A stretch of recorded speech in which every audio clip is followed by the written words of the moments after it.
প্রতি মুহূর্তে বার্তা কক্ষে আসে অসংখ্য তথ্যপাত্র, আর সেই তথ্যপাত্রগুলো বিশ্লেষণ করেই তৈরি হয় এক একটি সংবাদ। গুরুত্ব বিবেচনায় সেই সংবাদই হয়ে ওঠে আলোচিত ঘটনা কিংবা শীর্ষ খবর। প্রতিদিন ঠিক এই সময়টা আমরা হাজির হয়ে যাই দেশ টেলিভিশনের পর্দায় উল্লেখযোগ্য সংবাদগুলোর পর্যালোচনা নিয়ে। দর্শক সবাইকে আমন্ত্রণ জানিয়ে শুরু করছি দেশ টেলিভিশনের নিয়মিত আয়োজন দেশ সন্ধ্যার আজকের আয়োজন। ফারনাজ জুই থাকছি পুরো আয়োজন জুড়ে আপনাদের সঙ্গে। আজকে আমরা আমন্ত্রণ জানিয়েছি দুজন সম্মানিত অতিথিকে। শাম্মী আক্তার, সাবেক সংসদ সদস্য বিএনপি, সেই সঙ্গে স্টুডিওতে আরও আছেন ডাক্তার জাহিদুর রহমান, শিক্ষক ও রাজনীতি বিশ্লেষক। জানিয়ে রাখতে চাই আজকের আলোচনার শিরোনাম দেশে বিদেশে আওয়ামী লীগের দুর্নীতি। এই বিষয়টি দিয়ে আলোচনা শুরু করতে চাই। শাম্মী আক্তার, বর্তমান সময়ে আমরা যদি পত্রিকার পাতা বলি কিংবা গণমাধ্যমের সংবাদ, সবকিছুতেই কিন্তু জায়গা দখল করে নিয়েছে আওয়ামী লীগের দুর্নীতির নানা সংবাদ। আপনারা কিভাবে দেখছেন দেড় দশকের এই দুর্নীতিকে? দেখুন, গত 17 বছর ধরে আমরা আওয়ামী লীগের দুর্নীতি, অপকর্ম, নানান কিছু নিয়েই কিন্তু আমরা কথা বলে যাচ্ছিলাম।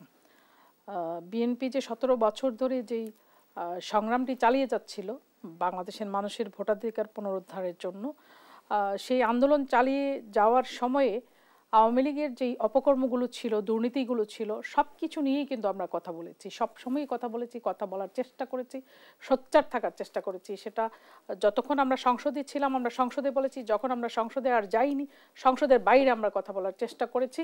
তারা বাংলাদেশের মানুষের ভোটের যে ব্যবস্থাটা ছিল, নির্বাচনের যে ব্যবস্থাটা ছিল, সেটা পুরোপুরি ধ্বংস করে দিয়েছিল। তখন আর সংসদে যাওয়ার কোনো পরিবেশ তখন আর রাজনৈতিক দলগুলোর ছিল না, যে কারণে তখন রাজপথেই আমাদের কথা বলতে হয়েছে। আমরা রাজপথে কথা বলেছি। আজকে সারা বিশ্ব সেই দিকে আঙ্গুল তুলেছে। আপনি যেটা বলছেন যে আমরা দেখেছি যে ফ্যাসিস্ট হাসিনার যে ছোট বোন শেখ রেহানার কন্যা তার টিউলিপ সিদ্দিক যুক্তরাজ্যে যে তার দুর্নীতি নিয়ে এখন সারা বিশ্বে সেটা তোলপাড় হচ্ছে। আমরা আরও জেনেছি যে আন্তর্জাতিক অপরাধ ট্রাইব্যুনাল গত 15 বছরের গুম খুন এগুলো নিয়ে ফ্যাসিস্ট শেখ হাসিনা থেকে শুরু করে তার যে তারেক সিদ্দিকী সহ প্রায়, এবং পুলিশের যে আইজি ছিলেন বেনজির, 19 সহ প্রায় 11 জনের বিরুদ্ধে গ্রেপ্তারি পরোয়ানা জারি করেছে। সুতরাং তাদের যেই দুর্নীতি, যেই অপকর্ম, সেটা এখন সারা বিশ্বে স্বীকৃত এবং সারা বিশ্ব সেই দিকেই আমার মনে হয় যে আঙ্গুল তুলেছে। এবং আমরা এটা মনে প্রাণে বিশ্বাস করতে চাই যে এই অপকর্মের বিচার এই বাংলার জমিনেই একদিন হবে, এবং সেটা বাংলাদেশের মানুষের বহুদিনের প্রত্যাশা। ধন্যবাদ আপনাকে জুই, এবং আপনার মাধ্যমে এই দেশ টিভির যারা দর্শক শ্রোতা আছেন তাদের সকলকে অনেক অনেক শুভেচ্ছা জানাচ্ছি বাংলাদেশ জাতীয়তাবাদী দলের পক্ষ থেকে। শাম্মী আক্তার, আওয়ামী শাসনামলে আমরা বারবার কিন্তু উন্নয়নের গল্প শুনেছি, আমরা বিভিন্ন উন্নয়ন প্রকল্পের কথা শুনেছি, কিন্তু তার পেছনে লুকিয়েছিল লুটপাটের এক ধরনের চক্রান্ত। দেখুন, আমরা দেখেছি যে মুক্তিযুদ্ধ বিষয়ক জাদুঘরের যে একটা সম্মাননা ক্রেস্ট তারা দেওয়ার চেষ্টা করেছিলেন, যারা মুক্তিযুদ্ধে অবদান রেখেছেন তাদেরকে সম্মাননা ক্রেস্ট দেওয়ার জন্য একটা আয়োজন তারা করেছিলেন। সেই ক্রেস্টের যে স্বর্ণটা, সেইখানেও তারা ভেজাল দিয়েছিলেন এবং সেখানেও তারা চুরি করেছেন। সারা বছর জুড়ে, সারা দশক জুড়ে তারা যেই মুক্তিযুদ্ধের চেতনার ফেরি করে বেড়ালেন, সেই মুক্তিযুদ্ধ মন্ত্রণালয়ের যে সম্মাননা ক্রেস্টটি তারা তৈরি করলেন, সেখানেও তারা চুরি করলেন। এক পদ্মা সেতুতে তারা কত প্রকার দুর্নীতি করেছেন, সেই রূপপুর পারমাণবিক কেন্দ্র থেকে শুরু করে সেই বালিশ কাণ্ড বলেন, সব জায়গায় তো তাদের মানে দুর্নীতির মচ্ছব। এবং সেটা তো সারা বছর আমরা বলার চেষ্টা করেছি, গত 17 বছর ধরে আমরা বলেছি। তখন আওয়ামী লীগ তারা মানে জিনিসটাকে তুচ্ছ তাচ্ছিল্য করে উড়িয়ে দেওয়ার চেষ্টা করেছে এবং বাংলাদেশের মানুষকে তারা বোকা বানানোর চেষ্টা করেছে, যে বাংলাদেশকে তারা উন্নয়নের একেবারে মহাস্বর্গে পৌঁছে দিয়েছে। কয়েকটি ফ্লাইওভার নির্মাণ ছাড়া বাকি, এবং একটি মেট্রো রেলের, এই যে শহরে মেট্রো রেল তারা চালিয়েছে, এইটা ছাড়া বাকি সব কিছুর মধ্যেই তো এইটার মধ্যেও দুর্নীতি আছে তাদের। এবং এগুলো মানে মানুষকে জাস্ট আইওয়াশ মানে মানে মানুষকে বোঝানোর চেষ্টা করেছে যে তারা মানে অনেক উন্নয়ন করছে দেশের মধ্যে, কিন্তু মোদ্দা কথা হচ্ছে মানুষের ভোটাধিকার হরণ করে, মানুষকে একদম তাদের অধিকার বঞ্চিত করে তারা একচ্ছত্র আধিপত্য চালিয়েছে এবং প্রতিটা সেক্টরে তারা দুর্নীতি করেছে। আপনি কোন সেক্টরে যাবেন, আপনি সেটা এডুকেশন বলেন, হেলথ বলেন, আপনি ইকোনমি বলেন, কোন জায়গাটায় তারা হাত দেয় নাই, কোন জায়গাটায় তারা দুর্নীতি করে নাই। এমন একটা জায়গা বলেন যেখানে প্রাইম মিনিস্টারের যে একজন কি পিয়ন ছিল, সেও 400 কোটি টাকার দুর্নীতি করেছে। তাহলে গণভবনের যে পিয়ন ছিল কি সাম মাসুদ না কি যেন তার নাম, আমি ঠিক এই মুহূর্তে মনে পড়ছে না তার নাম, 400 কোটি টাকা যদি তার একটা পিয়নের যদি দুর্নীতির এই পরিমাণ বহর হয়, তাইলে সেই সরকারের দুর্নীতির পাহাড়টা কত উঁচু হয়েছে গত 17 বছর ধরে, সেটা এমনিতেই তো আন্দাজ করা যায়, তাই না? তো এটা তো আর নতুন করে বলার কিছু নাই। যেই অভিযোগগুলো ইতিপূর্বে তাদের বিরুদ্ধে আনিত হয়েছে, তারা আয়নাঘর করেছে, তারা গুম করেছে আমাদের বৃহত্তর সিলেটের নেতা এম ইলিয়াস আলীকে, তারা গুম করেছে, এরকম সারা দেশে বিএনপির বহু নেতাকর্মীকে তারা গুম করেছে, সেগুলোর বিচার হোক। এবং 24-এর যে আপনার জুলাই আগস্টের যে গণ অভ্যুত্থানটি হয়েছে, এই অভ্যুত্থানে যে কত ছেলে এখনো পঙ্গু হসপিটালে আছে আপনি চিন্তা করতে পারবেন না। আমি আমার মায়ের চোখ অপারেশন করতে গিয়েছিলাম ইস্পাহানি চক্ষু হাসপাতাল, যেটা ইসলামিয়া চক্ষু হাসপাতাল। সেখানে আমি দেখলাম একটি ছেলে, তার চোখে মানে গুলি লেগেছে, তার সম্ভবত কর্নিয়াটা নষ্ট হয়ে গিয়েছে, সে ওখানে গেছে ডাক্তার দেখাতে, এবং সে জুলাই আন্দোলনের কিন্তু ওই অভ্যুত্থানে এই গুলিটা তার চোখে লেগেছে। সুতরাং এরকম বহু মানুষ আছে যারা আপনার হতাহত হয়েছে, ক্ষতিগ্রস্ত হয়েছে, পঙ্গু জীবনযাপন করছে, কারো হয়তো পা নেই, পাটা সোজা করতে পারছে না, পাটা কেটে ফেলতে হবে, এইরকম বহু লোক আছে যাদের চোখ নেই। তো এই যে অপকর্মগুলো তারা করে গেল, এত মানুষের জীবন বিপন্ন করলো, বহু লোক শহীদ হয়েছেন, তো এই মানুষগুলির জীবনের কি কোনো মূল্য নেই? একটা সরকারকে সরাতে এত মানুষকে জীবন দিতে হলো, এই যে অপকর্মগুলো হলো, এটা তো বিচার হতে হবে। এবং এই বিচারের জন্য একটি নির্বাচিত সরকার দরকার, যার একটি যেই সরকারের প্রতি জনগণের ম্যান্ডেট থাকবে, মানে জনগণ দ্বারা নির্বাচিত একটি সরকার ব্যবস্থা দরকার, গণতান্ত্রিক সরকার ব্যবস্থা দরকার, যারা এই বিচারটি সংগঠন করবে, মানুষের ম্যান্ডেট নিয়ে এই বিচারটা তারা বাংলাদেশি সংগঠন করবে। ধন্যবাদ জানাচ্ছি শাম্বী আক্তার। ডাক্তার জাহিদুর রহমান, আওয়ামী শাসন আমল মানেই বলা হয় ব্যাংক খাতে লুটপাট, টাকা পাচার এবং মেগা প্রকল্পে ব্যাপক দুর্নীতি। সেই জায়গা থেকে আমরা দেখলাম গণঅভ্যুত্থানের মধ্য দিয়ে শেখ হাসিনার ক্ষমতাচ্যুত হলো, কিন্তু শেখ হাসিনার শাসন আমলের আমরা যে দুর্নীতির যে ক্ষত আমরা তৈরি হয়েছে অর্থনীতিতে, সেটি থেকে আসলে বেরিয়ে আসতে কি করণীয়? ধন্যবাদ। দুর্নীতির যে ক্ষত আছে এটা বেরিয়ে আসতে অনেক সময় লাগবে। ক্ষতটা এত বিভৎস, এত ভয়ঙ্কর, এটা বলার অপেক্ষা রাখে না। যেমন ধরুন যেটা হয়েছিল, আপনি যখন নির্বাচন ব্যবস্থা ধ্বংস করে ক্ষমতায় থাকবেন, ক্ষমতায় কেন থাকতে চাইছেন?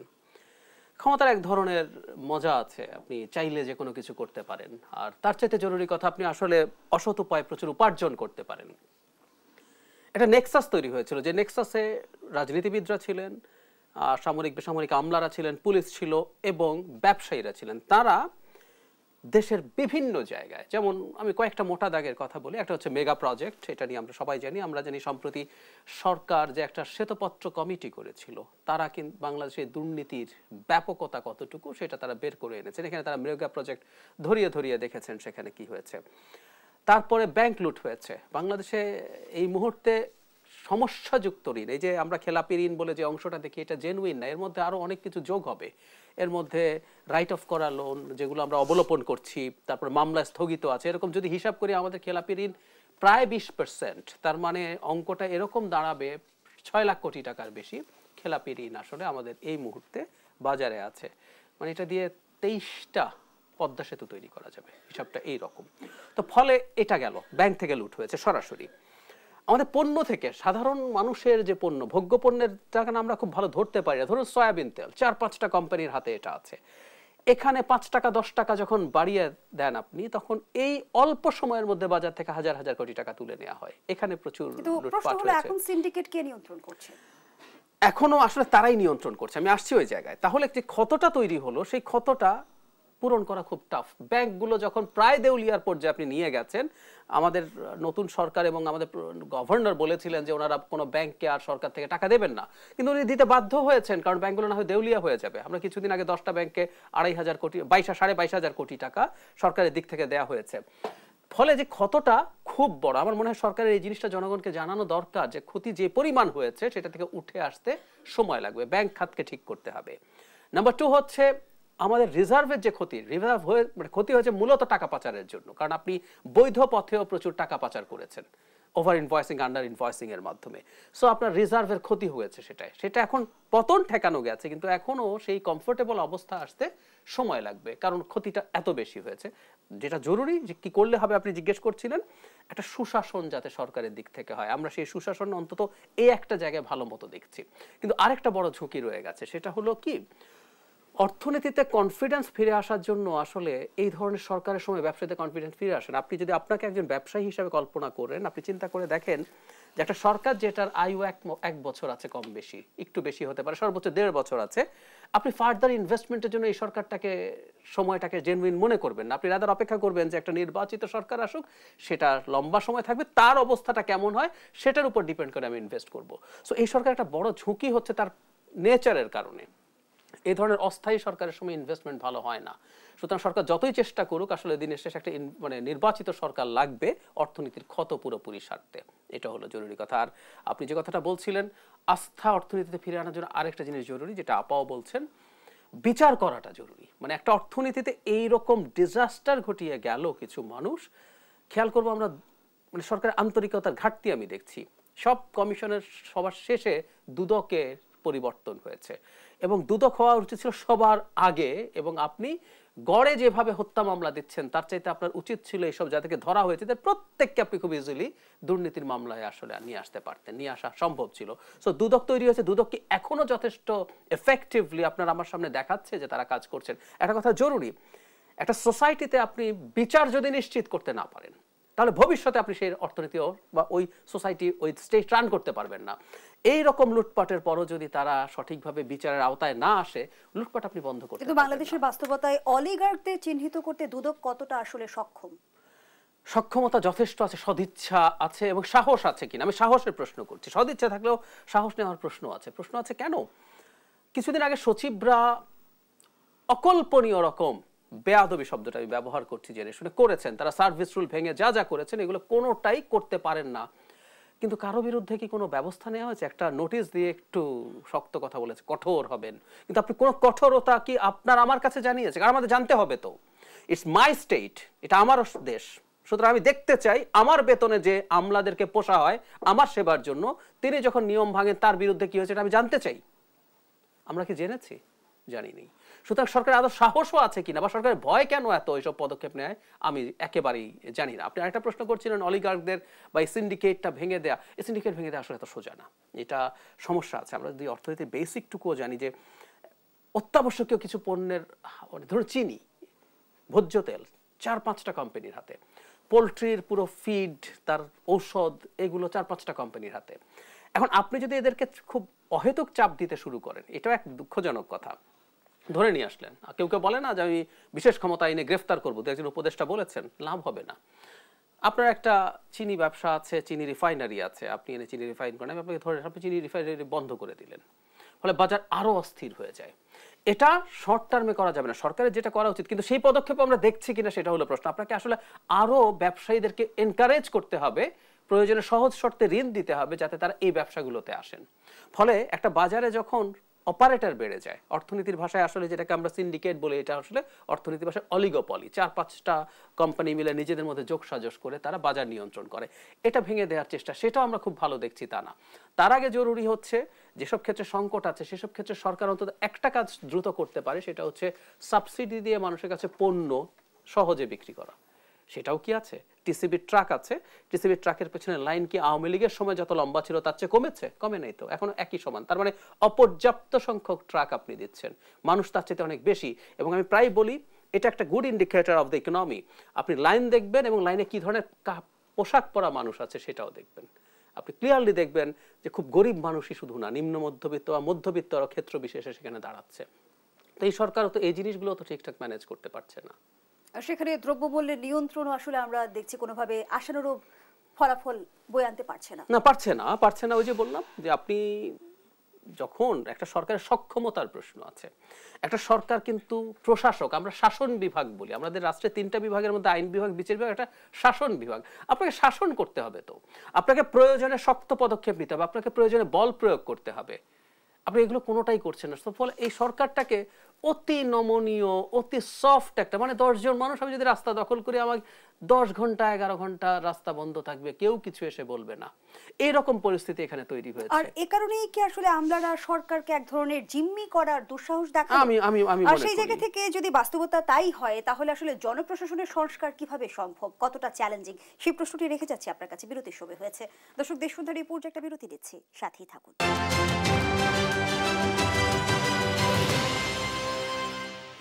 বিরতির পর আবারও আমন্ত্রণ জানাচ্ছি, আপনারা দেখছেন দেশ টেলিভিশনের নিয়মিত আয়োজন দেশ সন্ধ্যা। আজকের আলোচনা চলছে দেশে বিদেশে আওয়ামী লীগের দুর্নীতি, এই শিরোনামে আবারও ফিরছে আলোচনায়। ডক্টর জাহিদুর রহমান, যে প্রসঙ্গে প্রশ্ন রেখে বিরতিতে গিয়েছিলাম, আমরা দেখছি যে সরকারের নমনীয়তার সুযোগ নিয়ে আমলারা এক ধরনের জিম্মি দশা তৈরি করেছে সরকারের প্রতি। সেই জায়গা থেকে আসলে জনপ্রশাসনের সংস্কার কতটা চ্যালেঞ্জিং, কোন প্রক্রিয়ায় হবে? মানে জনপ্রশাসনের সংস্কার দূরে থাকুক, আমার মনে হয় কর্মরত আমলাদের কাছে বলা উচিত আপনারা আর কি কি চান লিখে দেন, আমরা ওইটাই সংস্কার করি। মানে একটা সংস্কার মানে হচ্ছে it will be unpleasant for some people. খুব সোজা সাপটা কথা। সংস্কার মানে যে স্ট্যাটাস কোটা আছে, এই মুহূর্তে যে পরিস্থিতি আছে সেটা এইরকম থাকবে না। ফলে যেটা হবে, কারো কিছু ক্ষেত্রে অ্যাচিভমেন্ট হবে, কারো কিছু ক্ষেত্রে কমবে, না হয়তো কোনো সংস্কারের প্রশ্ন নেই। এবং এটা মানতে হবে। এবং এই আমলাদের একটা স্মৃতি আমার মনে পড়ে, ১/১১ সরকারের সময় যখন বিচার বিভাগ পৃথক করা হচ্ছিল, তখন আমলারা এজলাসে বসে বিচার করতেন, প্রশাসনের আমলারা। মানে এটা তো কনস্টিটিউশনালি সম্ভব না, কিন্তু এটা যখন চেঞ্জ করা হচ্ছিল, সেপারেট করা হচ্ছিল, তারা রীতিমতো একই রকম আবার তারা বিরাট জনসভার মতো করে সেখানে একত্র হয়ে সরকারকে হুমকি দিচ্ছিলেন। আমাদের এই সরকারের মূল সমস্যাটা ছিল সংস্কার কিন্তু আপনাকে কঠোর থাকতে হবে, কারণ এটা কারো কারোর জন্য পেইনফুল হবে। একটা চোর চুরি করে, আপনি যদি নিয়ম কানুন কঠোর করেন, দেশের সব মানুষের সুবিধা হবে, কিন্তু চোরের সমস্যা হবে তো। সো চোর কিন্তু এই আইন শৃঙ্খলার এই অবস্থা সে পছন্দ করবেন, এটি নিয়ম। একইভাবে আপনি যে কোনো স্টেপ নেন যেটা এক্সিস্টিং কারো কোনো সুবিধা, ধরুন সরকার সংস্কার করলো, বিদেশ ভ্রমণের একটা নীতিমালা করলো, কঠোর করলো। তা এতদিন উনি খিচুড়ি রান্না দেখার জন্য যাইতেন, পুকুর খনন দেখার জন্য যাইতেন, লিফট কেনার জন্য 10 জন গিয়ে দেখে আসতেন। ওনার বিদেশ ভ্রমণ কমে যাবে, ওনার ভালো লাগবে না, কিন্তু আমাদের তো ভালো লাগবে। ওনার ভালো লাগবে না এবং আপনি টাফ থাকবেন সেটার প্রতি, কারণ জনগণ আপনার সাথে আছে। অদ্ভুত অবাকভাবে আমরা দেখলাম এত কিছু ঘটলো, এবং আমি আসলেই দুর্বলতার কারণ জানি না সরকার কেন নিজকে দুর্বল মনে করছে। আপনার ওই অনুষ্ঠানেও বলেছি, সব জায়গায় বলি, এই সরকারের পেছনে সর্বোচ্চ সমর্থন আছে আওয়ামী লীগের। জাস্ট কিছু বেনিফিশিয়ারি ছাড়া দল মত নির্বিশেষে সবাই সরকারকে সমর্থন করে। সো তার নৈতিক দুর্বলতাটা কেন? সুতরাং কোনো সংস্কার প্রশাসনে হবে বলে আমি আর সম্ভাবনা দেখি না, কারণ অলরেডি সরকার তার দুর্বলতা দেখিয়ে দিয়েছে। আইদার অর, হয় আপনি তার উপরে ব্যবস্থা নিয়ে আপনি আপনার ক্ষমতা দেখাবেন, এটা একটা পাওয়ার স্ট্রাগল, এটা হয়। ওরাও তো একটা গোষ্ঠী, এবং সেই গোষ্ঠীটা এরকম, তারা সম্প্রতি একটা সমাবেশের জন্য বিয়াম মিলনায়তনে কর্মরতরা রিটায়ার্ডদেরকে মনে হয় পাড়ায় আগে খেলায় বলতে হায়ার করে আনছে, ওরা হায়ার করে আনছে তাদেরকে, এনে এখানে তাদেরকে দিয়ে একটা গোষ্ঠী, কিন্তু তারা সেই গোষ্ঠীটা নেমেছে। সো আইদার এই গোষ্ঠীটা আপার হ্যান্ড নেবে, আপার হ্যান্ড নিলে সংস্কার না, ওনারা আরো কিছু চাইবেন যে সংস্কারের কাগজ আমাদেরকে দেন, আমাদের আরো এটা দরকার, আমরা আগে বিচার করতাম, আমরা এবার বিচার আবার শুরু করতে চাই। সো এই পরিস্থিতিতে আসলে চলে গেছে। সুতরাং এই জায়গায় কোনো সংস্কার এই সরকার করতে পারবে আমি বিশ্বাস করি না। আমরা তো বিগত সময়ে দেখেছি যে রাজনীতি এক ধরনের জিম্মি আমলাতন্ত্রের কাছে, তাহলে কি পুরনো সমীকরণের পথেই আমাদের হাঁটতে হবে? না, আমি মনে করি না। আগে রাজনীতি জিম্মি হয়েছিল শেখ হাসিনার সময় পুরোপুরি, কারণ উনি এই আমলাদেরকে দিয়ে সিল মারিয়েছিলেন। 18 সালে আপনি রাতের ভোট করিয়েছেন, অন্যান্য ভোট করিয়েছেন, আপনি পুলিশকে দিয়ে মানুষকে ঠেঙিয়েছেন। এই যে আপাদের উপরে যে অত্যাচার হয়েছে, এদের অত্যাচার করে তাকে ক্ষমতায় রেখেছিল। ফলে রাজনৈতিক দল আওয়ামী লীগেরই, আমরা ব্যক্তিগতভাবে অনেক আওয়ামী লীগের নেতার সাথে কথা হয়েছে, এরকম আপনার মতো প্রচুর সাথে তাদের সাথে দেখা হতো, তারা স্বীকার করতেন যে তাদেরকে আর গুরুত্ব দেন না। কিন্তু যদি জনগণের ম্যান্ডেট নিয়ে কোনো সরকার ক্ষমতায় আসে, সামনে যে নির্বাচনটা হবে সেটা কিন্তু একটা গ্রহণযোগ্য অংশগ্রহণমূলক নির্বাচন হবে। সো তার কিন্তু পায়ের নিচে মাটি থাকবে, ভিত্তি থাকবে। তারা চেষ্টা করতে পারবেন যে আমলাদেরকে তাদের লাইনের, আমি আবারও বলি এটুকু যাতে কেউ ভুল না বোঝেন, আমরা যে ধরনের রাষ্ট্র ব্যবস্থায় আছে আমাদের আমলা লাগবে, কিন্তু জরুরি কথা হচ্ছে তার একটা পেরিমিটার আছে, একটা চৌহদ্দি আছে, তিনি ওই চৌহদ্দির বাইরে যাবেন না। এবং ওনার ওই চৌহদ্দিটা কতটুকু হবে এটা উনি ডিসাইড করবেন না, ওটা জনগণ ডিসাইড করবে। জনগণ ডিসাইড করবে, কারণ জনগণের টাকায় তারা প্রতিপালিত হন। সো ওই চৌহদ্দি বাড়তে কমতে পারে, এবং তাদেরকে সেটা অ্যাকসেপ্ট করতে হবে, which is very important. So আমি মনে করি একটা নির্বাচিত সরকার যদি আসে, তাহলে আমলাদের এই উপরে এই আপার হ্যান্ড নেওয়া সম্ভব। ধন্যবাদ জানাচ্ছি ডাক্তার জাহিদুর রহমান। সাবি আক্তার, নির্বাচিত সরকার আসার জন্য নিশ্চয়ই নির্বাচন হতে হবে, আর নির্বাচন করতে গেলে আসলে নিশ্চয়ই প্রশাসন কিংবা আমলাদের উপর নির্ভরও করতে হবে। সেই জায়গা থেকে জনপ্রশাসনের সংস্কার ছাড়া গ্রহণযোগ্য নির্বাচন আমরা কিভাবে নিশ্চিত করব? দেখুন, জনপ্রশাসনের সংস্কার যেটা এতক্ষণ জাহিদ সাহেব বললেন, যে এটা তো একটি নির্বাচিত সরকার ছাড়া করা সম্ভব না। আর এই সরকার যে তাদের দুর্বলতা দেখিয়েছে, তাতে করে মানে আমরা আস্থাও ওইভাবে রাখতে পারছি না। সুতরাং এই জায়গাটায় আমি মনে করি আওয়ামী লীগ যে কাজটি করেছিল যে তাদেরকে দিয়ে মানে ভোটটা সম্পন্ন করেছিল, দিনের ভোটটা রাতে করেছিল, সুতরাং আওয়ামী লীগ তাদের কাছে জিম্মি হয়েছিল। কিন্তু সকল রাজনৈতিক দল আমাদের কাছে জিম্মি হয়ে থাকবে বা অতীতে ছিল এরকমটি ভাবার কোনো কারণ নেই। অতীতে তো আমরা এরকম অবস্থা দেখিনি কখনো। যেটা আওয়ামী লীগ শাসন আমলে আমরা দেখেছি, এই ফ্যাসিস্ট আমলে আমরা দেখেছি, তারা পুলিশের উপরে ডিপেন্ড করেছে, তারা আমলাদের উপরে ডিপেন্ড করেছে, বিকজ তারা বাংলাদেশের মানুষের ভোটাধিকারটা রাখে নাই, তাদের মানুষের ভোটের প্রয়োজন পড়ে নাই, তাদের আমলাদের সিলের দরকার পড়েছে, পুলিশের সিলের দরকার পড়েছে। ওই দুটো সেক্টরকে কাজে লাগিয়ে তারা তাদের যেই ক্ষমতাটাকে কুক্ষিগত করা দরকার সেটা তারা করেছে। কিন্তু বাংলাদেশে এই মুহূর্তে যে সকল রাজনৈতিক দল বা যারা আগামী নির্বাচনে অংশগ্রহণ করবে তারা সকলেই আমলাদের কাছে জিম্মি হয়ে থাকবে, এটি ভাবার কোনো কারণ নেই। তো আমরা যেটা দেখি যে আমেরিকাতে দেখবেন যে যখন একজন প্রেসিডেন্ট চেঞ্জ হয় তাদের প্রশাসনে যারা কাজ করে তাদেরকেও কিন্তু পুরো সেট আপ কিন্তু চেঞ্জ করে ফেলে। তো হাসিনা 5 তারিখে পালিয়ে যাওয়ার পরে বাংলাদেশে যারা প্রশাসনে যারা কাজ করছিলেন তাদের সকলকে ওভারনাইট তো সরিয়ে ফেলা সম্ভব হয়নি বা সরানো হয়নি। তারা তো যার জায়গায় বসে আছেন, যেসব জায়গায় বসে আছেন সেখানে বসে তারা দুর্নীতি করছেন, তাদের সেই দুর্নীতির খেলাটা কিন্তু এখনো বন্ধ হয়নি। আজকে দেখেন সমবায়ের কিছু অফিসার আমার কাছে এসেছিলেন দেখা করতে। কি জন্য? সমবায়ের যে কার্যালয়টি আছে, তাদের যে ডিজি অফিস আছে, সেখানে যিনি ডিজি হয়ে বসে আছেন তিনি 23 সালে তাকে নিয়োগ দেওয়া হয়েছিল, সেটা আওয়ামী লীগ আমলে। তিনি এখনো বহাল তবিয়তে আছেন এবং ওইখানে একজন উচ্চমান সহকারী আছে যার বিরুদ্ধে ইন্ডিপেন্ডেন্ট টিভিতে তালাশে অনেক মানে দুর্নীতির অনেক কিছু প্রকাশ করা হয়েছে, অনেক ডকুমেন্টারি দেখানো হয়েছে, তারপরেও তার বিরুদ্ধে অ্যাকশন নেওয়া হয়নি। এই কাজগুলো এখনো কিন্তু চলমান, তারা কিন্তু ওইখান থেকে চেঞ্জ করা হয়নি তাদের কাউকে। তার মানে হচ্ছে আপনি যাদেরকে চেঞ্জ করলেন না তাদের কাছ থেকে আপনি ভালো কিছু কিভাবে আশা করতেছেন? তারা আপনাকে একেবারে বাইতুল মুকাররমের ইমামের মতন আপনাকে সবকিছু সার্ভ করে যাবে, এটি ভাবা জাতিকে সার্ভ করবে সেটা ভাবার তো কোনো কারণ নেই। তাহলে আওয়ামী লীগের যারা মানে একদম যাদের বিরুদ্ধে দুর্নীতির অভিযোগ উঠেছে বা যারা আওয়ামী লীগের জন্য 100% একেবারে আওয়ামী লীগের হয়ে কাজ করেছে, একেবারে এটাকে কি বলবো খোল্লা তারা আওয়ামী লীগের এই ফেসিস্ট রেজিমটাকে সমর্থন করেছে, এই লোকগুলো তো যার জায়গায় বসে আছে। তা কাজেই এই যে একটি অন্তর্বর্তীকালীন সরকার, তাদের শত আন্তরিকতা থাকা সত্ত্বেও তো তারা এই কাজটি করতে পারছেন না, কারণ এই যে বিভিন্ন সেক্টরে জায়গায় এই লোকগুলো বসে আছে যারা হচ্ছে এগুলো বন্ধ করে রাখছে। এই যে সালেউদ্দিন সাহেব একটা কথা বললেন যে হচ্ছে মানে সিন্ডিকেট ভাঙা সম্ভব না, তো এইটা ভাঙা কেন সম্ভব না? সম্ভব না হচ্ছে জায়গায় আওয়ামী লীগের সময়ে নিয়োগপ্রাপ্ত যে লোকগুলো আছে তাদেরকে এখনো কিন্তু বদলানো সম্ভব হয়নি। এটিকে শক্ত হাতে দমন করতে হবে। এই জন্যই দমন করতে হবে, বাংলাদেশে যদি একটি ধরেন নির্বাচিত সরকার ব্যবস্থা থাকে, মানুষ যখন ক্ষমতাবান হবে, মানুষ ক্ষমতাবান কখন হয়? যখন সে ভোট দিতে পারে, যখন সে তার প্রতিনিধি নির্বাচন করতে পারে। তাহলে মানুষের ক্ষমতাটা যদি আপনি মানুষের হাতে ফিরিয়ে দেন, তখনই কিন্তু ব্যুরোক্রেটরা আলটিমেটলি তাদের যেই ঔদ্ধত্যপনা, যেটা উনি বললেন যে বেয়াদবি বলেন আর যাই বলেন, উনি ওনার মতন করে ব্যাখ্যা করেছেন, এই জায়গার থেকে ওরা কিন্তু ব্যাকফুটে যাবে, কারণ মানুষ তখন ক্ষমতাবান হয়ে যাবে। যতক্ষণ পর্যন্ত আপনি মানুষের ক্ষমতা মানুষের হাতে ফিরিয়ে না দিবেন, ততক্ষণ পর্যন্ত এই যে দুর্বৃত্তগুলা যারা গত 17 বছরে ফুলে ফেপে অনেক মোটা হয়েছে, তারা এই যে কি পরিদর্শন করতে যায়, আপনার হচ্ছে রান্না শিখতে যায় বা ল্যাট্রিন পরিদর্শন করতে যায়, এই যে এই কাজগুলো করতে তারা মানে বিদেশ ট্যুরে চলে যায়। মানে একটা নামকাস্তে একটা মানে প্রকল্প দেখায়, সেখানে দেখা যাচ্ছে 10 জন 15 জন মানে ট্যুরে চলে গেছে সুইজারল্যান্ডে বা দেখা গেল জাপানে চলে গেছে। এই কাজগুলো তারা করেছে, এই দুর্নীতিগুলো অনিয়মগুলো তারা করেছে। এই দুর্নীতির যে মানে ফুটোগুলো, এগুলো তো বন্ধ করতে হবে। বন্ধ করতে হলে এদেরকে সরাতে হবে। এন্ড এদেরকে সরানো আমি মনে করি না যে অন্তর্বর্তীকালীন সবকিছু একেবারে শেষ করে দিয়ে যাবেন, এটার কোনো সুযোগ নেই। তাদের যে আপনি বলছিলেন যে রাতারাতি আসলে আমলা কিংবা প্রশাসন সবাইকে সরিয়ে দেওয়া সম্ভব না, কিন্তু আওয়ামী দোসররা যদি এখনো বহাল তবিয়তে থাকে, তারা যদি আসলে চক্রান্ত কিংবা ষড়যন্ত্রে এখনো লিপ্ত থাকে, তাদের দিয়ে আসলে সুষ্ঠু গ্রহণযোগ্য নির্বাচন তাদেরকে ফাইন্ড আউট করতে হবে, তাদেরকে ওইখান থেকে সরাতে হবে। যেমন আমি আপনাকে একটা সেক্টরের কথা বললাম যে উনি এখনো ওইখানে আছেন, 23 সালে ওনাকে নিয়োগ দেওয়া হয়েছে, উনি আছেন। এরকম বহু জায়গায় আপনি খোঁজ নিলে দেখা যাবে যে আওয়ামী লীগের নিয়োগপ্রাপ্ত লোকগুলো ওই সব জায়গায় বহাল তবিয়তে আছে, তাদেরকে সরানো হয়নি। বলা যায় যে এই অন্তর্বর্তীকালীন সরকারে যারা প্রধান আছেন বা যে সরকারটি আছেন, তারা এতই মোমের পুতুল, এত মোমের পুতুল হলে তো হবে না, আপনাকে কঠোর হতে হবে এবং যেখানে পরিবর্তন করা দরকার সেখানে আপনাকে পরিবর্তন করতে হবে।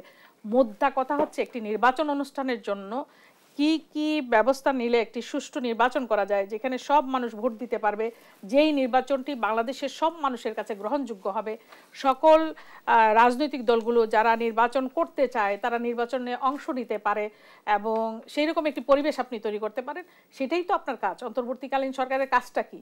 একটি নির্বাচিত সরকারের কাছে ক্ষমতা হস্তান্তর করার আগে পর্যন্ত যেটুকু সংস্কার করা দরকার, যেটুকু সংস্কার করলে একটি ভালো নির্বাচন করা যায়, সেই উদ্যোগগুলো তো তাদেরকে নিতে হবে।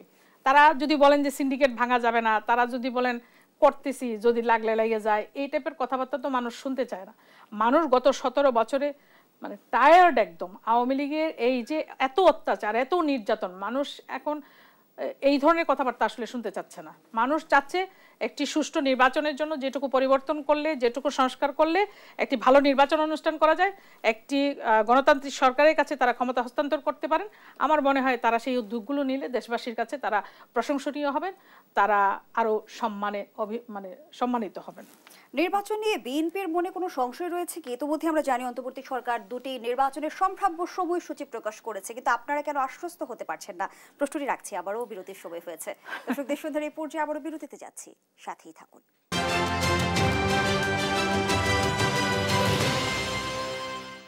ফিরে এলাম, আপনারা দেখছেন দেশ সন্ধ্যা। আমরা আবারও ফিরছি আলোচনায়। সাবিয়া আক্তার, যে আলোচনায় আমরা ছিলাম, নির্বাচনের জন্য সম্ভাব্য দুটি সময়সূচি অন্তর্বর্তী সরকার প্রকাশ করেছে ইতিমধ্যে, কিন্তু আপনারা কেন আশ্বস্ত হতে পারছেন না? সন্দেহের সুস্পষ্ট জায়গাটা কোথায়?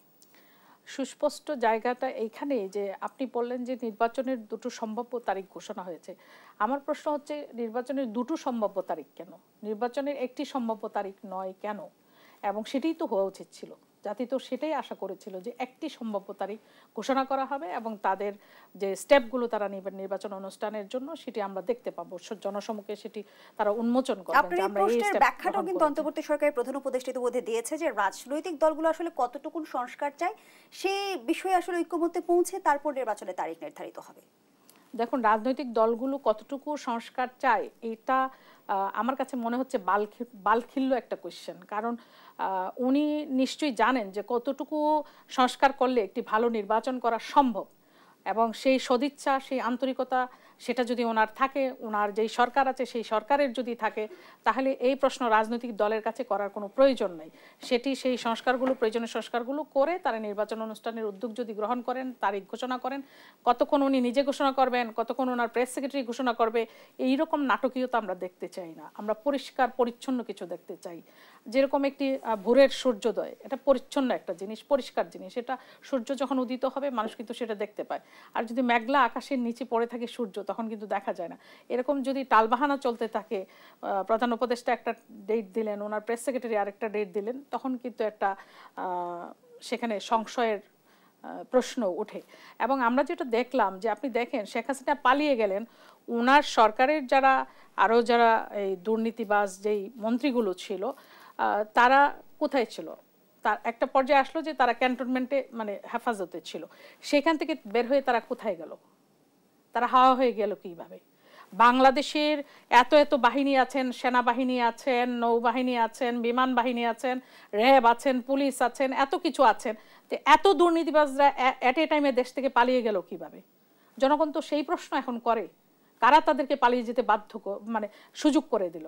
কারা তাদেরকে পালিয়ে যেতে পথ করে দিল? কেন তারা পালিয়ে গেল? এই দুর্নীতিবাজগুলোকে কেন ধরে রাখা হলো না?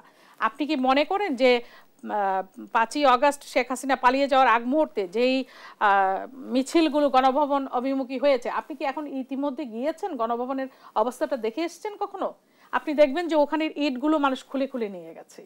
মানুষের ক্ষোভ, মানুষের 17 বছরের যন্ত্রণা, 17 বছরের ক্ষোভ এইভাবে মানুষ প্রকাশ করেছে। আপনি এখন গেলে দেখবেন যে ওখানে ইটগুলো মানুষ খুলে খুলে নিয়ে গেছে। যে বাউন্ডারি ওয়ালটা আছে, সেখানে ওয়ালগুলো কিন্তু সম্পূর্ণরূপে ওইভাবে নাই, পরিপূর্ণ নাই। ওখানে কিছু কিছু জায়গায় দেখবেন যে ইটগুলো জুলাই গণঅভ্যুত্থানের কথা বলছিলেন সাবিয়া আক্তার। বিএনপি চাইছে দ্রুততম সময়ের মধ্যে নির্বাচন, অন্যদিকে ছাত্র আন্দোলনের নেতারা আবার প্রশ্ন রাখছে যে শুধুমাত্র দ্রুততম সময়ের নির্বাচনের জন্যই কি আসলে গণঅভ্যুত্থান ঘটেছে? এতগুলো মানুষ প্রাণ দিয়েছে। আমি মনে করি যে নির্বাচনকে কেন্দ্র করেই আমরা 17 বছর আন্দোলন করেছি, সংগ্রাম করেছি, এবং বাংলাদেশের মানুষের যে ভোটাধিকারটি আওয়ামী লীগ হরণ করেছিল সেটাকে কেন্দ্র করেই 17 বছর লড়াই সংগ্রাম করেই আজকের এই অবস্থানে আমরা পৌঁছতে পেরেছি। ধরেন 71 সালে মানুষ কি জন্য লড়েছিল? মুক্তিযুদ্ধ করবে, দেশ স্বাধীন করবে, এই জিনিসটাকে সামনে রেখেই তো মানুষ মুক্তিযুদ্ধ করেছে, দেশকে স্বাধীন করবে। তা শেখ হাসিনার সরকারের বিরুদ্ধে মানুষ কেন লড়াই করেছে? শেখ হাসিনার সরকার মানুষের উপরে নির্যাতন করছে, গুম করছে, খুন করছে, মানুষের ভোটাধিকার হরণ করেছে, সর্বোপরি পার্লামেন্টটাকে ছিনতাই করেছে, হাইজ্যাক করেছে। মানুষের ভোটাধিকারের কোনো বালাই ছিল না, নির্বাচন ব্যবস্থা বলতে বাংলাদেশে কিছু ছিল না। এই কারণেই তো মানুষ ঐক্যবদ্ধ হয়েছে, সকল মানুষ একটা জায়গায় এসে দাঁড়িয়েছে। কিন্তু মূল যে বিষয়টা আপনি আমাকে সরিয়ে দিলেন, আমি যেটা বলতে চাচ্ছি, এতগুলো অপরাধী বাংলাদেশ থেকে পালিয়ে গেল কিভাবে? কারা তাদেরকে পালিয়ে যেতে সাহায্য করলো? সেই মানুষগুলোকে জনসমক্ষে কারা নিয়ে আসবে? এই মোমের পুতুলরা নিয়ে আসবে? আমি সেটা মনে করি না। ছাত্র নেতারা যেই দাবি করেন যে এই একটা জিনিসের জন্য আন্দোলন হয়েছে কিনা, ছাত্র নেতারা কি এইটা মানে দেখছেন কিনা যে জামাতে ইসলামীর নেতারা এখন বক্তব্য রাখেন যে বাংলাদেশে হচ্ছে জামাতে ইসলাম আর হচ্ছে সেনাবাহিনী ছাড়া ওনারা আর কাউকে দেশপ্রেমিক দেখতে পারেন না। যারা ৭১ সালে মুক্তিযুদ্ধের বিরোধিতা করেছে, আমার দেশের স্বাধীনতা যুদ্ধের বিরোধিতা করেছে, তারা কিনা এখন লম্বা লম্বা কথা বলে? গত ১৭ বছর এই লম্বা কথা কোথায় ছিল? তাদের এই অদ্ভুতপূর্ণ বক্তব্য শোনার জন্য কি আমরা ১৭ বছর লড়াই করেছি, সংগ্রাম করেছি, নির্যাতিত হয়েছি, মামলা খেয়েছি, জেল খেটেছি, অসংখ্য ভাইকে আমরা হারিয়েছি, জুলাই অভ্যুত্থানে অসংখ্য মানুষ প্রাণ দিয়েছে এই জন্য, জামাতে ইসলামীর অদ্ভুতপূর্ণ বক্তব্য শুনবার জন্য? জামাতে ইসলামী বাংলাদেশের রাজনীতি নিয়ে, স্বাধীনতা যুদ্ধ নিয়ে আমাদেরকে সবক দিবে এই জন্য আমরা আন্দোলন করেছি ১৭ বছর? নো, এই জন্য আমরা আন্দোলন করি। আসামি একটা রাজনীতি থেকে আমরা নতুন মেরুকরণ দেখতে পাচ্ছি কি? আপনাদেরই মিত্র জামায়াতে ইসলাম, এখন শোনা যাচ্ছে আপনাদের সাথে জামাতি টানাপোড়েনের কোনো প্রশ্ন নাই, আর বন্ধুত্ব বা মিত্রতারও কোনো প্রশ্ন নাই। আমরা বারবার বলেছি, এক ফ্যাসিস্ট আওয়ামী লীগ ছাড়া বাংলাদেশের যত রাজনৈতিক দল আছে সকলে একীভূত হবে একটা জায়গায় যে এই ফ্যাসিস্টদের বিরুদ্ধে আমরা যুগপৎ আন্দোলন করব। কিন্তু তার মানে এই না যে তারা আমাদের মিত্র, তারা আমাদের মধ্যে এসে একীভূত হয়ে গিয়েছেন। তাদের অবস্থান থেকে তারা আমাদের সঙ্গে আন্দোলনে লড়াই করেছেন। এটা দেখেন, আওয়ামী লীগের সঙ্গেও জামাতে ইসলামী একসময় ঐক্যবদ্ধভাবে আন্দোলন করেছে, নির্বাচনও করেছেন জামায়াতের সাথে।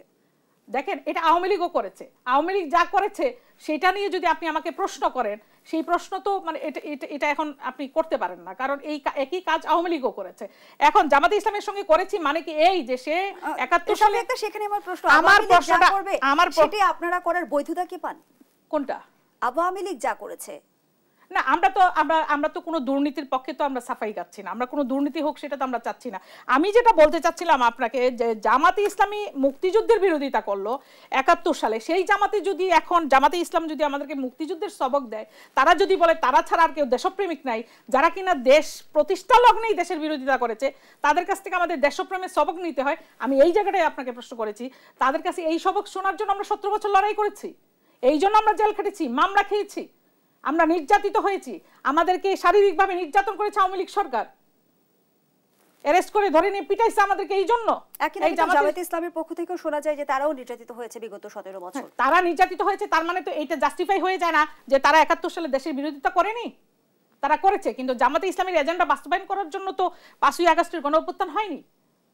৫ই আগস্টের গণঅভ্যুত্থান হয়েছে বাংলাদেশের সকল মানুষের অধিকার প্রতিষ্ঠা করবার জন্য, যে ভোটাধিকার হরণ করা হয়েছে সেটা প্রতিষ্ঠা করবার জন্য। জামায়াতে ইসলামের এজেন্ডা কি, আর কে বাস্তবায়ন করতে চাইছে? না, ওদের এজেন্ডা খুব স্পষ্ট। মানে জামায়াত, মানে আমরা সোশ্যাল মিডিয়াতে তাদেরকে খুবই ভাইব্রেন্ট দেখি, খুবই ভিজিবল দেখি, খুবই শোরগোল দেখি। জামায়াত মনে করছেন, এটা তাদের মনে করা ভুল সঠিক তারা ঠিক করবেন, যে তারা অনেক বড় শক্তিশালী দল হয়েছেন। তবে এমনি একটা রাজনৈতিক দল যখন রাজনীতি মাঠে আসেন, তারা বড় হয়ে উঠতে চান, তারা শক্তিশালী হয়ে উঠতে চান, তারা ক্ষমতায় যেতে চান। আর যার রাজনৈতিক দল, তার কাজ হলো ক্ষমতায় যাওয়া, মানে এর মধ্যে আর কোনো উদ্দেশ্য নাই।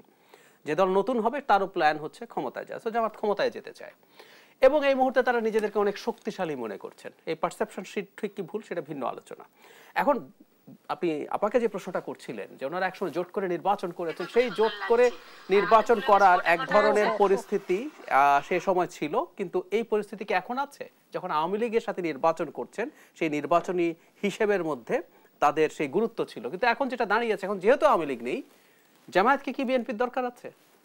নেই তো। বিএনপি আর জামায়াতে কিন্তু আদর্শিক অবস্থান একই না। জামায়াত একেবারে একটা আইডেন্টিটি পলিটিক্স করা দল, ওর নামের সাথে ইসলাম আছে, ও ইসলামকে সামনে এনে রাজনীতি করে। বিএনপির সাথে ওটা নেই। বিএনপি একটা সেন্ট্রিস্ট দল, মধ্যপন্থী দল, লিবারেল দল। সো আগে নির্বাচনী জোট হয়েছে, হয় পরিস্থিতি অনুযায়ী। সো এখন যেহেতু শেখ হাসিনা নেই, আওয়ামী লীগের বিরুদ্ধে নেই, মানে জামায়াতের বিএনপি না, বিএনপিরই বরং জামায়াতকে কোনো প্রয়োজন নেই। ফলে যেটা হয়েছে, জামায়াত এখন আলাদা আছে এবং জামায়াত এখন তার ভোট, তার রাজনীতি করবে। সে বিএনপিকে যেটা যেটা দিয়ে আক্রমণ করা সম্ভব, বিএনপি যেহেতু আগে ক্ষমতায় ছিল, ক্ষমতায় থাকা মানেই আপনি কিছু না কিছু ভুল করবেনই। যে আমরা এত বড় বড় কথা বলছি, আমাদেরকে যদি বলে ক্ষমতা দিয়ে দেওয়া হলো, তোমার মতো করে সব করো, আপনি দেখবেন এর মধ্যে প্রচুর প্রবলেম থাকবে এবং আপনার সমালোচনা করা যাবে। সো জামায়াত বিএনপির ওগুলোকে নিয়ে সমালোচনা করছে। আবার জামায়াতের যেহেতু একটা কালো অধ্যায় আছে, ভয়ঙ্কর কালো অধ্যায় ৭১-এ, সেটাও রাজনীতিতে আসবে। এটা মর্মান্তিক মারাত্মক ব্যাপার। তাদের ক্রাইম যেগুলো আছে ওগুলো তো মাফি নাই, মানে ক্রিমিনাল অফেন্স কিন্তু তামাদি হয় না, আপনি 100 বছর পর বিচার করতে পারেন। কিন্তু ওই ক্রাইমগুলো সরিয়ে রেখে বলছি যে পাকিস্তান মিলিটারি আমাদের এখানে এই বিভৎসতা চালিয়েছে, নৈতিকভাবেও কি আপনি তার সাথে থাকতে পারেন? নৈতিক সমর্থন দিতে পারেন যে না পাকিস্তান এক থাকুক? 25 মার্চের পর থেকে এটাও ক্রাইম। এই যে শেখ হাসিনা পালিয়ে গেল, কিছু সাংবাদিককে আমরা সাংবাদিক বলি না, আমরা মনে করি তাদের বিচার হওয়া উচিত। কারণ আপনি সাংবাদিকতা করেন না, আপনি রাজনৈতিক দলকে সমর্থন করেন, আপনি একটা মাফিয়া সরকারকে ক্ষমতায় থাকতে সাহায্য করেছেন। ইটস আ ক্রাইম, বলছি না? তাহলে সেটা যদি হয়ে থাকে, আপনি নৈতিকভাবেও যদি চান পাকিস্তান মিলিটারি এখানে যা করছে এটা করার মাধ্যমে পাকিস্তানকে একত্র রাখুক, ভয়ঙ্কর ক্রাইমের ব্যাপার। খুব স্বাভাবিকভাবে তার প্রতিপক্ষ যারা এখন রাজনীতি করছেন, প্রতিযোগী আছেন, তিনি এটা সামনে আনবেন। এখন দুই দলের মধ্যে আমরা আসলে রাজনীতি দেখছি, এটা অনিবার্যই ছিল। এখন এই কথাগুলো হতে হতে হতে হতে জনগণের সামনে দুই পক্ষই কথা বলবেন, জনগণের যেটা নেয়ার ইচ্ছে হয় সেটা নেবে। মানে একটা রাজনৈতিক ব্যবস্থা এভাবেই কাজ করে। বর্তমান সময়ে আমরা যে বাস্তবতা দেখছি সেটা কি আসলে সবই ভোটকে কেন্দ্র করে হিসেব নিকেশ চলছে? একদম তাই। এবং ভোটকে কেন্দ্র করে হিসেব নিকেশেরও প্রবলেমের কিছু নাই। আমি একটু বলি, মানে আমি একটা গান অনেক জায়গায় কোট করেছি, এখানেও একটু করি। কবি সুমনের একটা গান আছে রাজনীতিবিদদেরকে বিদ্রুপ করতে গিয়ে, মানে গানটার টাইটেল হচ্ছে হেলিকপ্টার। হেলিকপ্টার, নেতা আসছেন নেতা আসছেন, এরকম একটা গান। তো একটা জায়গায় উনি বলছেন ভোট মানুষের মুখে ব্যালট পেপার, নেতা দেখছেন নেতা দেখছেন, বিদ্রুপ করছেন। মানে একটা নেতা মানুষকে মানুষ হিসেবে দেখেন, উনি যখনই তাকায় একটা ব্যালট পেপার দেখেন। ব্যালট পেপার দেখায়, কিন্তু আমি বরং উল্টো বলি, আমরা তো ব্যালট পেপারও ছিলাম না, আমরা ব্যালট পেপারও ছিলাম না, সেই ব্যবস্থাই ছিল না। আপনি যদি ব্যালট পেপারও মনে করেন মানুষকে, স্টিল আপনি চেষ্টা করবেন তাকে একটু ইমপ্রেস করার জন্য, তার জন্য কাজ করার জন্য। সুতরাং এখন সামনে ভোটকে কেন্দ্র করে জামাত ও ব্যালট, আমি এইভাবেই ধরি, কোনো দরকার নেই মানুষ আমাদেরকে দেখবে কিনা আরো বহু 50 বছর পরেও, কিন্তু এই মুহূর্তে যে ব্যালট পেপার হিসাবে আমাদেরকে দেখছেন, মানুষকে কনভিন্স করার চেষ্টা করছেন, মানুষের সামনে তাদের বক্তব্য নিয়ে যাওয়ার চেষ্টা করছেন, এটা একটা ভালো প্র্যাকটিস ইন এনি কনসিডারেশন। ভোটকে কেন্দ্র করেই তারা করছেন। জুলাই প্রক্লেমেশন নিয়ে আমরা রাজনীতিতে নানামুখী আলোচনা দেখছি, নতুন করে জটিলতা তৈরি হওয়ার সম্ভাবনা রয়েছে কিনা? জটিলতা সিরিয়াসলি আছে। কারণ হলো সব দলকে নিয়ে যখন সরকার করতে যাচ্ছে, এখন বললো, আমি মনে করি সরকারের জন্য it will really be very tough এই প্রক্লেমেশন লিখতে। কারণ প্রক্লেমেশনে আমি একটু বেসিক যদি বলি, মূল বিতর্ক শুরু হয়েছে আবার সেই ৭১-কে কেন্দ্র করে। ধরুন জামায়াত, আপনি যদি জামায়াত করেন, আপনি চাইবেন ৭১ মানুষের এত স্মৃতি কেন, ৭১ ভুলে গেলেই সবচেয়ে ভালো হয়। মানে অনেকে বলার চেষ্টা করছেন ২৪-এ আমরা যা করেছি এর উপরে ভিত্তি করে আমাদের ভবিষ্যৎ বাংলাদেশ গড়ে তুলতে পারবো। এইটা বলে যে ২৪-এ নাকি আমরা স্বাধীনতা পাইছি। এই যে খেয়াল করুন, দেশের স্বাধীনতা আর একটি সরকার পরিবর্তন দুটো এক জিনিস নয়। অনেক বড় ফাইট আমরা করেছি, কোনো সন্দেহ নেই। এটা আবার বলছি, এটা রাজনীতি। ওর যেহেতু একটা কলঙ্কজনক অধ্যায় আছে, ওরা চেষ্টা করে যতটুকু অফ না হলে যতটুকু ডাইলুটেড, যতটুকু কম গুরুত্ব দিয়ে ২৪-কে গুরুত্ব দেওয়া যায়। আর বিএনপি তাদের প্রতিষ্ঠাতা, স্বাধীনতার ঘোষক, সেক্টর কমান্ডার, জেড ফোর্সের চিফ, গ্লোরিয়াস মুক্তিযুদ্ধের ইতিহাস আছে, এবং রণাঙ্গনের মুক্তিযোদ্ধা আওয়ামী লীগের চাইতে বিএনপিতে বেশি, এটা আওয়ামী লীগের লোকরাও বলে। সো এই দলটা চাইবে ৭১-কে ভিত্তি করে, এবং আমি ব্যক্তিগতভাবে মনে করি আমাদের ২৪ আসলে ৭১-এর কন্টিনিউয়েশন। আমরা যে সাম্য, মানবিক মর্যাদা, সামাজিক ন্যায় বিচারের সমাজ গড়তে চেয়েছি, এরশাদকে পতনও করতে চেয়েছি, ওইটাকে এস্টাবলিশ করার জন্য ২৪-এও তাই। আজকে থেকে ৫০ সালে আবার যদি এরকম কোনো ফাইট করতে হয়, সেটাও কিন্তু ওই জিনিসটাকে এস্টাবলিশ করার জন্য। সো প্রক্লেমেশনে কোন জিনিসটা আমরা কতটুকু রাখবো, এইটা নিয়ে দেখবেন ডিবেট শুরু হবে, এবং এটা জটিলতা তৈরি করতে পারে। বাংলাদেশের প্রেক্ষাপটে আমরা দেখেছি যে ঐক্য অসম্ভব না হলে আসলে বিরল ঘটনা, এবার হবে কি?